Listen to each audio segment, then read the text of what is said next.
Hey, I'm Gray with American Powertrain. I'm here with Matt Graves, and we have picked ourselves up a 69 C10 Chevrolet pickup. And we are thrashing it together for the power tour.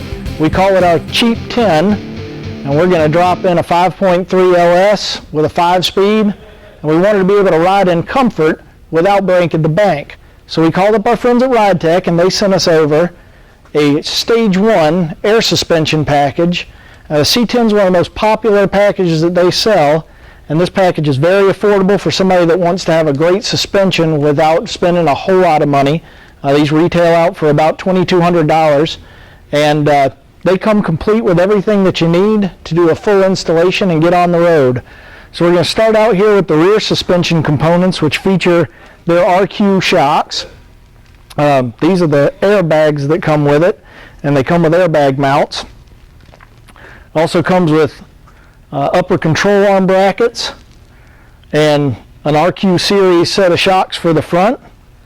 You've got your air distribution, your tank, your compressor, and we got a set of analog controls. Now they also offer a touchscreen control package as an upgrade, but we thought that this control system would keep us in our budget and also look right in the truck. So we're going to show you how this goes in and get on the road. And right now we're putting in the rear airbags on the Ridetech system. We've pre-assembled the bag with the top bracket. You want to make sure you run that all the way down so you have clearance here in this notch for the line fitting. And these line fittings are real easy to use. You just press the line in and they snap in and lock.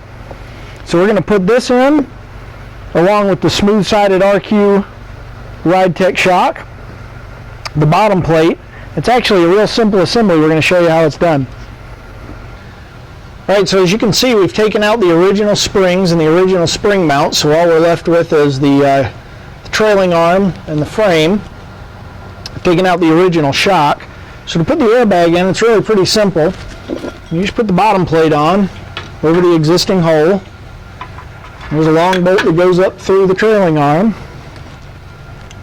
When you set the bag in, make sure that your fitting is facing in so you can hook up your lines. We're just going to thread that in, and we'll tighten that up in a minute.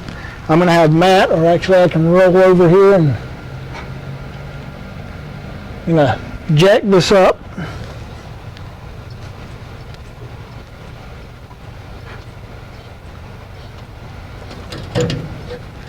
And again, I'm just putting this in the existing hole, and we'll throw the nut on that.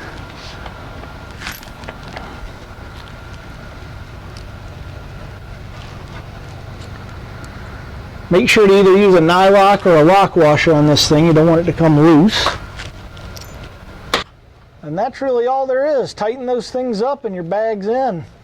Very, very simple. All right. I'm going to throw some slippery stuff up here where the shock goes in the rear. And just help me get that shock mounted in there easier. You can use WD-40 or PB Blaster or whatever you got hanging around.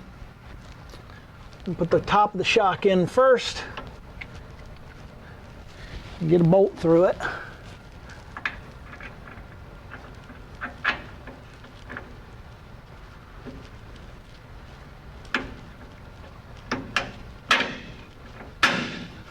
All right, I'll leave that like that. That'll give me a